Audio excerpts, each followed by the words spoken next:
Verónica Noemí Camino Farjat es una abogada y política mexicana, miembro del Movimiento Regeneración Nacional, Morena. Ha desempeñado varios cargos públicos como servidora pública. Fue diputada local por el Distrito 3 del Congreso de Yucatán entre 2015 y 2018. Desde el 1 de septiembre de 2018 es senadora al Congreso de la Unión por el estado de Yucatán, desempeñándose desde aquel año como secretaria de la mesa directiva del Senado de la República. Hola, gusto en saludarles desde las instalaciones de La Chispa. Es un placer tener una invitada muy especial. Tenemos nada más que a la senadora Verónica Camino, que está lista para darnos una gran entrevista. Ustedes nos pueden ver en la mañana, en la tarde, en la noche. Buen día, buena tarde, buena noche. Y desde aquí les vamos a dar la mejor información y pues esperamos una gran entrevista con la senadora, que hoy precisamente se está nombrando a nivel nacional en el listado que ya quedó oficialmente, aunque la precampaña continúa, y le hacemos esta entrevista como parte de la precampaña que ella realiza. Bienvenida, senadora. Al contrario, muchísimo gusto, gracias a usted, a La Chispa, por invitarme a venir aquí. Y pues sí, vamos a darle. Ya estamos listos. Buenos días, buenas tardes, buenas noches a todos y cada uno de ustedes que pues nos siguen a través de este medio de comunicación. Es muy importante todo lo que realizas. Ahorita estás activísima, te veo por aquí, por allá, en colonias, en comunidades, visitando pues a la militancia, a los simpatizantes, para convencerlos de que tú debes ser nuevamente pues electa o reseleccionada para volver a ser senadora, porque ya eres senadora. Así es, yo, bueno, desde la campaña anterior al Senado de la República, parte de mis objetivos fue siempre tener un equilibrio muy claro entre visitar la ciudad capital, cabeceras y también las comunidades. Yo siempre trato de tener una gama lo más amplia posible de información que esté de acorde a lo que las personas, independientemente del lugar donde estén o de su circunstancia, pueda yo irme generando un objetivo lo más claro posible, o vamos a llamarlo, tener propuestas lo más objetivas posibles, para que cuando se proponga algo, esto pueda cumplirse a lo largo del tiempo. Y por supuesto también llevamos nosotros hoy en día una claridad hacia dónde vamos con el tema de la transformación. Eso es básico, es toral, y me da muchísimo gusto que muchas personas con las que yo pude convivir en el 2018 hoy me miren y me digan,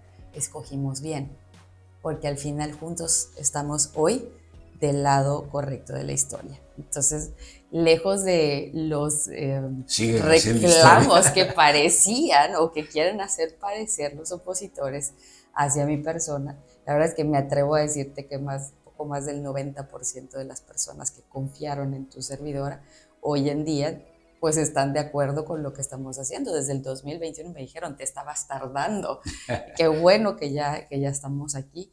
Y eso es algo que le desespera a la oposición, eso es normal, es un proceso normal, sobre todo cuando hay un partido ya con un desgaste muy grande como lo es el PAN, un partido feneciente como lo puede ser el PRI, que efectivamente dices, oye, pues no me hubiera gustado que eso pasara.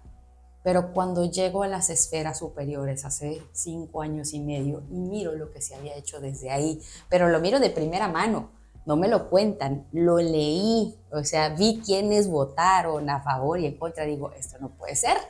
Entonces, la congruencia que las personas, que nosotros que estamos en la política tenemos que demostrar. O sea, lo mismo por lo que yo tenía, por ejemplo, en el caso te puedo hablar de el ISSSTE. Siendo diputada local, yo atendía a los jubilados y pensionados del ISSSTE con esa reforma. Cuando llego al Senado de la República, me pongo a leer todo lo que hicieron en las leyes secundarias, que esas no bajan a los congresos locales, solo bajan las reformas constitucionales. Y en la Constitución está muy bonito todo, no hay nada contrario a derecho. Pero cuando te vas a las leyes secundarias, que solo, o sea, las puedes ver por internet, pero cuando tú estás en un congreso local no te fijas muchas veces de lo que pasa, que eso es algo que yo les pido a todas las personas que lo hagan. Fue algo que a mí me hubiera gustado en ese momento traer un poco más de conciencia sobre la revisión de leyes secundarias. Como la letra chiquita, ¿no? Efectivamente, que yo siempre digo, ojo, aquí el tema está en los transitorios, ¿ah? El de la colita, el de la colita de triángulo anda en los transitorios siempre, hay que revisarlos concretamente. Sí, claro. Entonces, cuando yo llego y me pongo a revisar las leyes secundarias del ISSSTE, entonces ahí veo el tema de las sumas y digo, no lo pusieron en la constitucional porque eso sí iba a los congresos locales, la dejaron en las leyes secundarias, que es donde casi nadie tiene conciencia. Bueno, en aquel entonces tenía conciencia de revisarlo, pero hoy, después de lo que se ha hecho con la Cuarta Transformación, la gente revisa todo. Y yo estoy, pero a gusto, feliz de haber logrado que en Yucatán la gente tenga conciencia de que tiene que revisar lo que nosotros hacemos en lo federal y tiene que revisar lo que se hace en lo local también. Tú, en tu experiencia, ¿qué has propuesto? Tú como senadora ya, ¿cuáles han sido todo lo que has propuesto para modificar algunas leyes, algunas situaciones que tú, en tu calidad de senadora, puedas incidir para modificarlas? ¿Cuáles han sido tus propuestas y tus acciones? Trabajamos al principio en propuestas concretas como grupos parlamentarios, en donde le íbamos sumando cada quien a lo que hacíamos. Por lo tanto, la mayoría de mis propuestas salen firmadas, o sea, salimos firmadas por muchas personas. Las mías en concreto son propuestas que he ido trabajando a lo largo de mucho tiempo. ¿Por qué? Porque tienen mucho que ver con el tema de, por ejemplo, de las mujeres, el reconocimiento y la valorización económica del trabajo que hace la mujer en casa. Por ejemplo, a lo largo de mis recorridos en el interior del estado, pero principalmente en Mérida, notas que las mujeres tienen una situación en la que cuando viene una separación de la pareja, prácticamente a la mujer le dicen, tú no aportaste nada. Y eso no es cierto. Las mujeres aportan el trabajo en casa, aportan el trabajo del tiempo, del cuidado a los hijos, llevarlos a la escuela, irlos a buscar, administrar el hogar. Y ese trabajo, pues para muchos, como no se ve, no es remunerado, pero no. Hoy la situación internacional ha ido cambiando para reconocer a las mujeres en ese trabajo. Entonces, una de mis grandes propuestas es monetizar ese reconocimiento y que a la hora de la separación ese tiempo trabajado se contabilice, tenga un monto específico y entonces entre dentro de la repartición de bienes. Porque muchas veces siempre la pareja, el género masculino, por lo general es quien tiene los créditos hipotecarios, es quien tiene los créditos bancarios o es quien tiene la propiedad de la casa. Entonces al momento de dividir, a la mujer la dejan sola y sin nada. ¿Cuándo? Debería tener la parte proporcional de acuerdo a su trabajo y el tema de los hijos, esa parte. La pensión alimenticia, esa parte. Hoy, por ejemplo, también el patrimonio de familia está tasado en 300,000 pesos. Yo le pregunto a usted y les pregunto a muchos y muchas de ustedes. Díganme un bien privado que esté dentro del régimen privado, no dentro del régimen ejidal, del régimen privado que cueste menos de 300,000 pesos. Un bien inmueble, es decir, un terreno. No existe.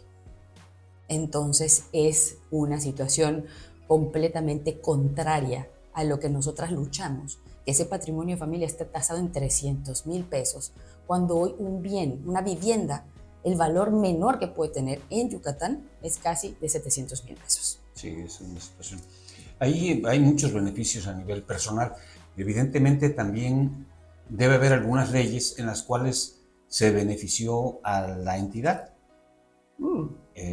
para que se mejoraran recursos, acciones. Fui una de las primeras personas que estuvo hablando de la reforma eléctrica.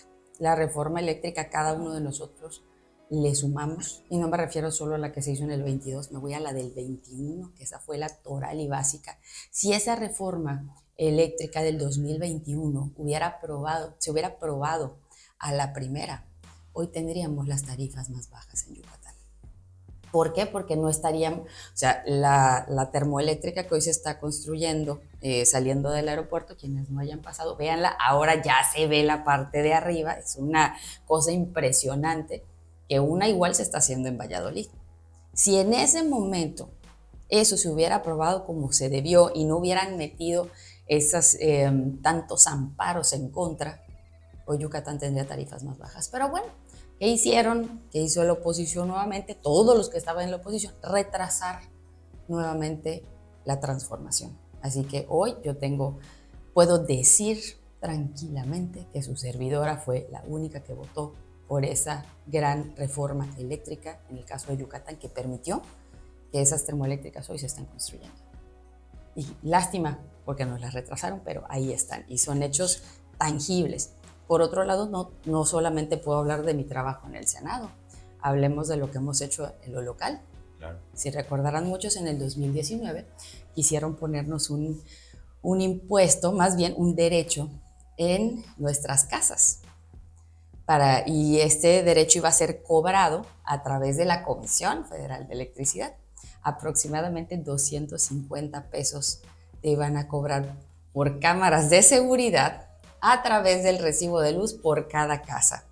Díganme usted, ¿cómo se les ocurrió hacer eso aquí en Yucatán? O sea, hasta hoy yo no me lo explico. Y todos dicen, bueno, ¿y qué pasó? ¿Qué pasó? Que me fui directamente a la Comisión Nacional de Derechos Humanos a pedirle a la comisión que interponga la acción de inconstitucionalidad para que entonces no proceda ese cobro.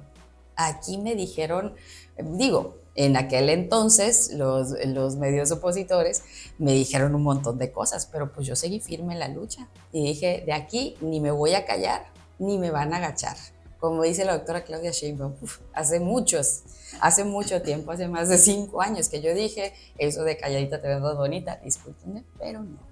Entonces, en esa situación, antes de que proceda la acción de inconstitucionalidad, decidieron en el Congreso bajarla. ¿Por qué? Porque iba a ser su primer revés. Y se los puse claramente y les dije, no va. ¿Por qué? Porque es contrario a derecho y es una injusticia para la gente de Yucatán. Ya nos habían puesto un endeudamiento. O sea, todavía antes de salir el gobierno anterior hizo este trabajo de poner más cámaras. El entrando, vuelve a endeudarnos y luego me quieren cobrar. No, déjenlo así. ¿Qué pasó? Entonces, nosotros como legisladores, y en mi caso como legisladora federal, antes local, pues tienes que construirte los 360 grados y tienes que saber qué sí y a quién no. Cuando tú obedeces al interés principal, que es la gente, el pueblo, que pueblo somos todos, sin importar su lugar o su circunstancia, cuando obedecemos a eso, a los intereses de todos y logramos ponerlo en un solo gran interés, ahí es donde sabes a quién tienes que servir. Y mi trabajo ha sido siempre dedicado y destinado a servir a ese gran interés de todas y todos. Por eso, pues he logrado las cosas, porque al final, pues yo no voy a salir si mi barrio no me respalda. Pero claro, si mi barrio me respalda, yo estoy en la calle, claro que sí. Y hoy puedo caminar todas las calles de Yucatán y puedo decirles felizmente qué hice, por qué lo hice, y lo mejor de todo es que me dicen, y hay resultados tangibles porque lo sentimos nosotros. Entonces, cuando la gente te dice eso, no, hombre, estamos en la luna, estamos bien. Estás caminando y ahorita se nota, ¿no? Te decía al principio que estás por todos lados en tus acciones. ¿Y cuáles los comentarios, las peticiones, lo que se pueda decir en esta precampaña? Porque no se pueden hacer muchas propuestas así muy concretas, pero ¿qué es lo que recoges tú en ese recorrido? ¿Cuál es el sentir de la ciudadanía? Para empezar, te voy a hablar de lo que militantes y simpatizantes, porque ahí es a donde va dirigida nuestra precampaña, me han compartido. Por ejemplo, hay muchas personas que hoy están en en diversas condiciones del interior del estado. Una de las peticiones que hoy tenemos es, queremos agua. Gracias a que ha habido mucho movimiento en el tema del campo, con diversas acciones, entonces hoy la gente dice, quiero la segunda etapa, ahora necesito agua. Por eso la doctora dice que este es el segundo piso de la transformación. Es como decir, es la siguiente etapa, es la segunda parte de la transformación. Otra cosa que nos preguntan es, ¿por qué no tenemos hoy el apoyo para las personas con discapacidad? ¿Por qué no está desde los 30 hasta los 64 años? Esa es una gran pregunta y la respuesta es sencilla. ¿Por qué? Porque el gobierno estatal no ha firmado el convenio con el gobierno federal. También otra parte que me preguntan, ¿por qué no tenemos en los centros de salud médicos y medicamentos? Cuando nosotros sabemos, yo como legisladora federal, sé perfectamente bien todos los cambios que hemos hecho en la ley, los amparos que hemos ganado para tener el surtimiento de medicamentos en México. Hay otros estados, por ejemplo, Nayarit, que ya tienen el 96%, 98% de abasto. En el caso de Sonora, en el caso de Baja California Norte, tanto Quintana Roo como Campeche ya están haciendo ese traslado a la Federación de la parte de salud. Entonces, aquí en Yucatán ni siquiera se ha firmado el primer convenio. Entonces, ahí la gente sabe y te dice en qué consiste ese convenio del que tanto hablan. Y también, obviamente, me doy la oportunidad de contestar porque sigo siendo su senadora. Sí, porque ahí entonces estaríamos hablando, senadora, de que la farmaciotota sí funciona y solamente tiene algunas limitantes a nivel estatal. Desde antes de la creación de esa gran farmacia, desde antes de eso, ya había el surtimiento de medicamentos. Esa propuesta de la gran farmacia llega además para decirles, y les aseguro que hay. Entonces, no hay pierde. Pero ¿qué le dicen a las personas cuando van a los centros de salud determinadas? Porque hay otros que están también entre los centros de salud y también dicen la verdad, pero hay quienes le mienten a la gente y le dicen, es que como desaparecieron del Seguro Popular, ya no las tienes. Y le digo, ¿sabes cómo se llama eso? No firmaron el convenio de traslado para que el gobierno federal se haga cargo. Eso es todo. Para el modelo federalizado del trabajo. O sea, sí hay medicinas. Claro que las hay. Yo le voy a decir una cosa, mi señor padre, que sufrió cáncer, mi papá falleció de cáncer, ya vamos cerca de cumplir un año sin él, tuvimos problemas para tener su medicamento, porque los amparos que estaban poniendo en la oposición impedían que México se los comprara al país que los estaba emitiendo. Entonces, claro que yo también tengo eso aquí. Y porque lo tengo aquí, es porque lucho para que nunca más la oposición tenga un solo paso adelante para que nos vuelva a provocar eso a todas y todas las personas, a todos y todas, ni a niños ni a esto, pero bien que hacen contracampañas para decirle a la gente que el gobierno no quiere comprar medicamentos. Eso no es verdad, yo lo viví, nadie me lo contó y lo puedo decir aquí y en donde sea. Y como yo estuve viviéndolo en carne propia con mi familia y además estuve viviéndolo en el Senado de la República, en la lucha y en la batalla, en el debate político, y ese fue en Jicotencatl, justo cuando empezaba la pandemia también, porque queríamos tener recursos para poder comprar las vacunas. Entonces, con todos los debates que yo he podido dar, tengo las pruebas claras, plenas, de qué es lo que realmente pasa. Entonces, ¿dónde está la situación? Que cuando yo salgo y cuento todo eso, pues los otros se ponen a temblar.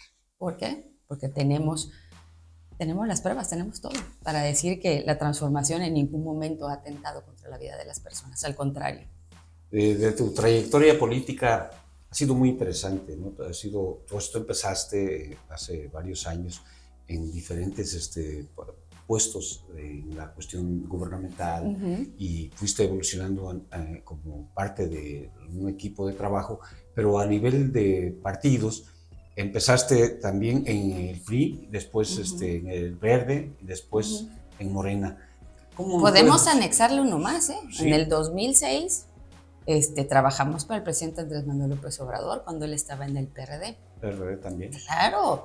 A ver, pero ya te volviste. Yo no niego de ninguna manera en dónde he estado y a quién he apoyado. Pero lo que más me gusta es que donde he estado y a quién he apoyado siempre he mantenido mi congruencia y mi convicción y mi forma de pensar. Y yo sí lo veo claramente con el azul y hoy con el otro ni a la esquina. ¿No has sido nunca con el PAN? Con otros partidos sí has estado avanzando. Siempre y cuando esté. Siempre en el caso del Partido Verde fue un tema de la nomenclatura. Tampoco fue un tema que yo quise. Fue la nomenclatura y el espacio. Entonces yo no tenía ningún problema por estar. Sin embargo, como lo dije hace un ratito que andábamos conversando, en ese momento el proyecto del partido como tal y el mío, en mi convicción y en mi forma de ser, no eran los mismos. Yo no voy a estar en un lugar en donde están yendo en contra de lo que yo pienso y lo que yo creo. Y yo desde ese momento decía, a ver, yo voy a estar donde esté Morena porque están haciendo las cosas bien, están conduciendo las cosas bien. Y cuando pasa, o sea, cuando ya me invitan a cambiarme, bueno, si hubo una molestia por parte de otro lugar, pues bueno, yo no tengo no tengo ninguna situación en contrario, mucho menos rencores ni nada, pero sí exijo la congruencia y yo voy a estar donde se me permita ser congruente con mi pensar, con mi decir y con mi hacer.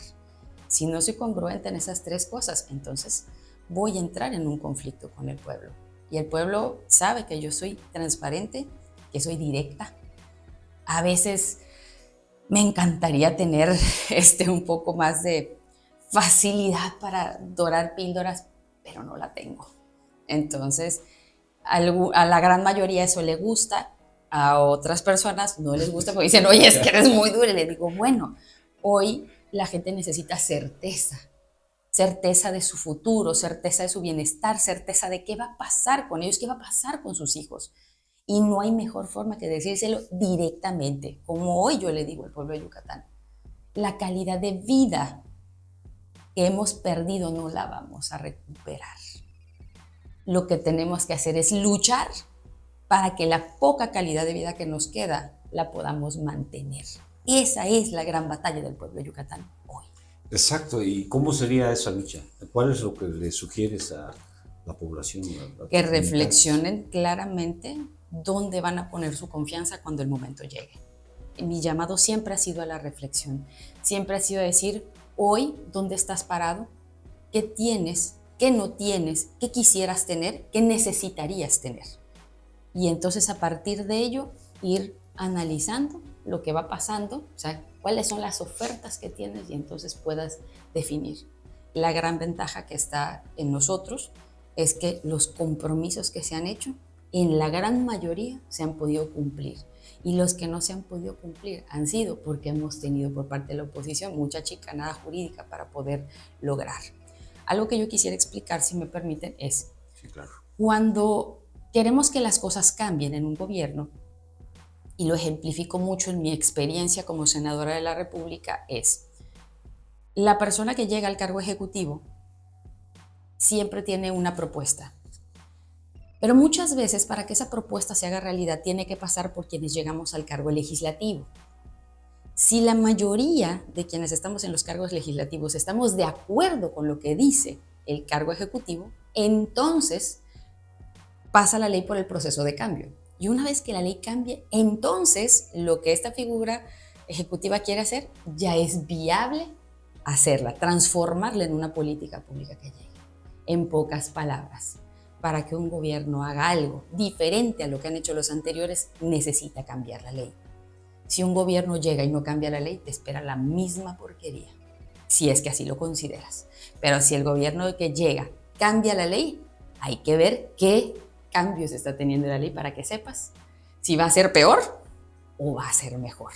Entonces, mi tarea también como legisladora ha sido decirle a la gente si es mejor, si es peor, exponerle cuáles son los hechos, qué es lo que dice la norma, cómo estaba, cómo está ahora y qué va a pasar después de ello. Inclusive ahí se pondría la situación de los cambios que han propuesto con respecto a la misma selección de los ministros de la Suprema Corte, de que sean por voto popular, va en ese sentido también, no solamente de modificar la ley, sino las estructuras legales, ¿no?, que están instituidas en diferentes organismos. Vamos a bajar el ejemplo a Yucatán. ¿A quiénes tenemos en el Tribunal Superior de Justicia de Yucatán? ¿Quiénes son? ¿A quienes estaban? ¿Qué les dijeron? Les hicieron una reforma en la que decía, si te quedas no tienes tu haber de retiro, que eso garantiza la independencia del Poder Judicial, y si te vas, te lo quito. Te lo doy por un año y luego te lo quito. Esa es una amenaza. Eso no lo hemos hecho en la Federación. Todo el mundo dice que quien hoy dirige los destinos de nuestro país es el responsable de un ataque al Poder Judicial, cuando el ataque al Poder Judicial sucedió aquí en Yucatán. Luego entonces no llegan personas que garanticen la justicia, llegan personas que se proponen directamente con una mayoría sin haber una mediación de por medio. En el Senado pasamos muchísimas votaciones hasta lograr un consenso. en la persona que quedaría como ministra de la Suprema Corte de Justicia de la Nación, que en este caso fue Lenia Batres. Pero ojo, no hubiéramos logrado solo con lo que teníamos Morena y el Verde y demás, no se lograba, así que hubo más consenso en otros institutos políticos que apoyaron también para que Lenia fuera ministra. En el caso de Yucatán, pues uno puede revisar quiénes fueron los que aprobaron. ¿Por qué? Porque tenían una mayoría. Entonces llegaron personas que no traían, o bueno, desde mi punto de vista, habían otras personas más preparadas para llegar al cargo. Incluso yo soy de las que piensa, y esperemos que eso también se concrete en esta gran reforma que se pretende hacer a nivel nacional, que fue lo que dije aquí a nivel local, que me gustaría que fuera al menos un 60 o un 70% miembros del Poder Judicial de carrera los que llegaran, y que también hubiera oportunidad de que se incorporaran grandes figuras jurídicas como litigantes o personas doctas en la rama del derecho para incorporarse a esos cargos. ¿Por qué? Porque necesitas gente que conozca la estructura del Poder Judicial, que sepa cuáles son sus vicios, cómo lo puedes mejorar, porque el ministro no solamente imparte justicia al exterior, el ministro también regula y norma su propia institución, y son el Poder Judicial, en el caso de la Federación y ahora también en el caso del Estado, pueden enviar, bueno, siempre ha sido también el caso del Estado, ¿no? Pero ahora lo que le dieron al Poder Judicial local es que también podía meter iniciativas cualquiera, ¿no? Pero en el caso de la Federación el Poder Judicial Federal puede enviar iniciativas para regular su propio sistema, su propio proceso, su propia estructura y su funcionamiento. ¿Para qué? Para mejorarlo. Entonces, por eso siempre digo, deben estar gente que pertenezca a la carrera judicial y gente que no pertenezca a la carrera judicial, pero sí estén muy pegados. ¿Para qué?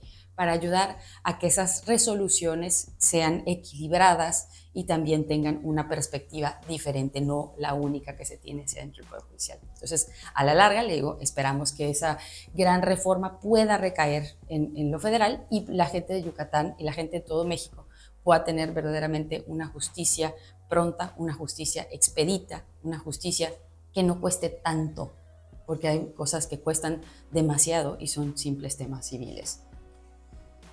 A final de cuentas, ya hoy se dio a conocer que eres pues la persona que han considerado ellos en base a encuestas, en base a todo lo que han investigado y valorado de ti, la persona indicada para encabezar la primera fórmula para el Senado. Hoy se dio a conocer un comunicado de Morena, y tendrías la segunda fórmula a un militante del Partido Verde que ya había sido también había compartido contigo esa fórmula, pero había sido la primera fórmula, estoy refiriéndome a Jorge Marín.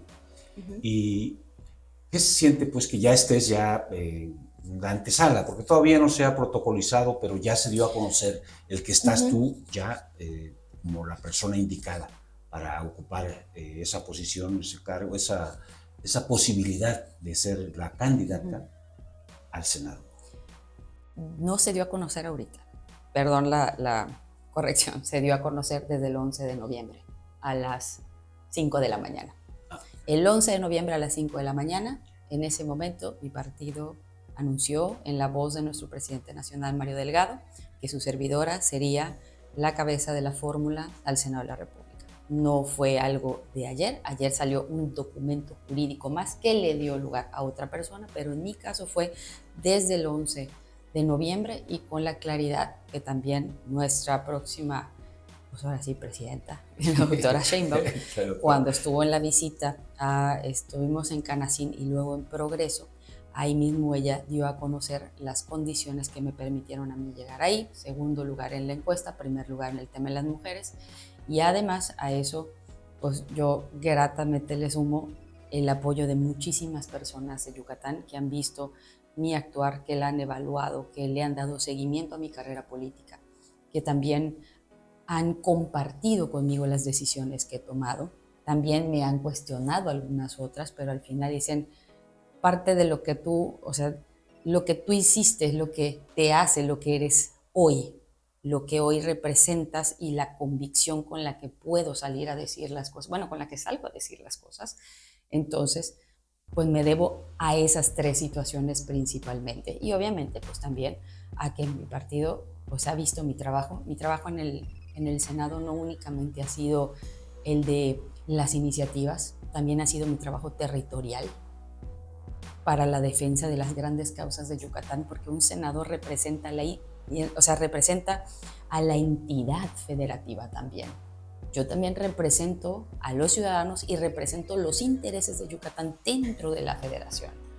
Y también me ha tocado decir, no estoy de acuerdo en ese aumento de impuestos. Por ejemplo, querían cobrar, imagínate que quería cobrar para ir a Isla de Alacranes, querían pasar de un derecho, creo que eran como de 2,000 pesos, y lo querían poner casi en 18,000 pesos. Y les dije, ¿qué les pasa? O sea, están viendo que en Yucatán estamos buscando diversificar el tema de la pesca porque cada vez es más difícil. Y entonces los pescadores, y hombres y mujeres, han optado por empezar a incursionar en el ramo turístico, y tú vas a ponerme un derecho que pasa de 2 a casi 20,000 pesos para ir a la creencia. No, estamos mal, no, definitivamente nos pusimos en contra porque eso se iba a aplicar a todas las islas. O sea, a todos los cayos y arrecifes, y dijimos no. Entonces creo que esa fue mi única rebelión en el Senado. Esa fue una. Y otra, que ahí sí ya no pude hacer nada, lo voy a confesar. Cuando dicen va a pasar la tarifa de agua de Yucatán, estábamos en la tarifa B, porque es A, B y C federalmente, o sea, en el ámbito federal, y se rigen las tarifas por grado de contaminación del agua. Ojo, lo dije hace 2 años, Nosotros ya estábamos en la B, nos fuimos a la C. El pago de tarifa de agua se incrementa. Obviamente, cuando eso baja a lo estatal, aquí se aprovecharon y le incrementaron el doble o triple de lo que le incrementó por norma la federación.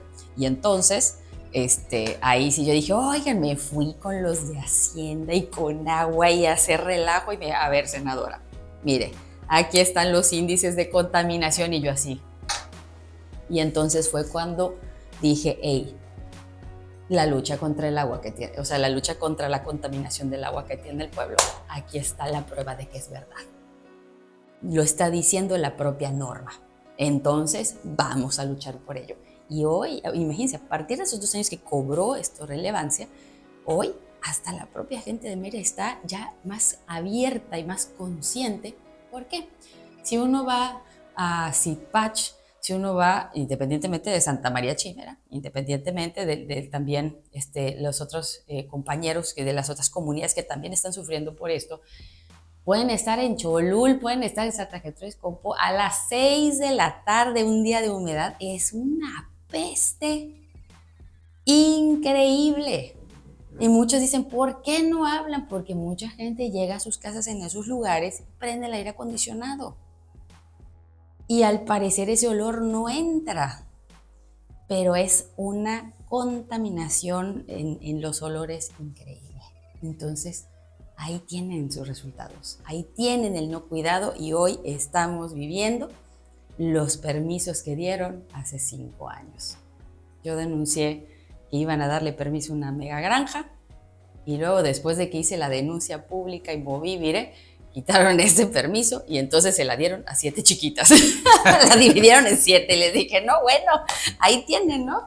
Digo, al final, siempre la autoridad o siempre las personas que quieren corromper nuestras leyes buscan la forma en cómo hacerlo. Entonces, por eso nosotros como legisladores tenemos que estar bien preparados y bien listos para proteger los intereses del pueblo, proteger los intereses de nuestro estado, que es Yucatán, y que, en mi caso, yo fervientemente, que la transformación continúe, porque lo que veo hoy en el pueblo de Yucatán es muy diferente a lo que vi hace 3 y hace 6 años. Y otra de las cosas que admiro de usted es, aparte de que ser entrona, fuerte, directa, y es pues, el hecho de ser mujer. Hay una época de la mujer, es el momento de la mujer. ¿Cómo percibes esta situación de la mujer en la política en México? ¿Y en Yucatán? Yo considero que la representación máxima de que es momento de las mujeres está en la doctora Claudia Sheinbaum. Yo, si bien participé en un proyecto previo a esa elección que permitiera a alguien de nuestra región también empoderarse y tener esa posibilidad, porque, a ver, los yucatecos y los peninsulares somos muy regionalistas y siempre queremos tener cerca o tener el poder a alguien que conozca nuestra región, que conozca nuestra situación. Sin embargo, después de que concluye el proceso federal y la doctora Claudia Sheinbaum queda la cabeza que, bueno, ya se veía venir. Yo tuve la oportunidad de conocerla antes de eso y por supuesto, pues digo, también trabajamos en las bases para que todo funcionara. Veo, y cuando llegó aquí a Yucatán, sobre todo en esta segunda visita como precandidata, prácticamente, el hecho de que ella diga, voy a continuar con lo que el presidente de la República hace, voy a continuar con la gran transformación, voy a continuar con esto, voy a hacer esto, voy a hacer esto, y además Yucatán va a seguir con los proyectos económicos que tiene, no vamos a dejar que eso decaiga. A mí eso me llenó de mucha esperanza y me dio la certeza y la convicción de que esta mujer va a seguir ayudándonos para que Yucatán no se estanque con estos grandes proyectos que hoy tiene, al contrario, para que se concluyan hasta los modelos económicos, porque hoy ya tenemos la infraestructura, ya está lista, pero nos falta todavía la parte de los modelos económicos, ¿no? que conllevan estas grandes obras. Luego entonces, pues por supuesto que me siento súper bien. Y en el caso de lo local, de los estados, pues yo comparto con muchas compañeras y les digo, efectivamente es el tiempo de las mujeres, pero cada una de nosotras tiene circunstancias diferentes en sus estados. Y hoy tenemos la oportunidad de continuar estando en la palestra pública, demostrando nuestras acciones, nuestra congruencia, nuestras convicciones. Y eso es de agradecerse al partido porque nos permite tener más vigencia para que en lo que viene podamos nosotros estar listas para aprovechar esa posible circunstancia que se nos presenta.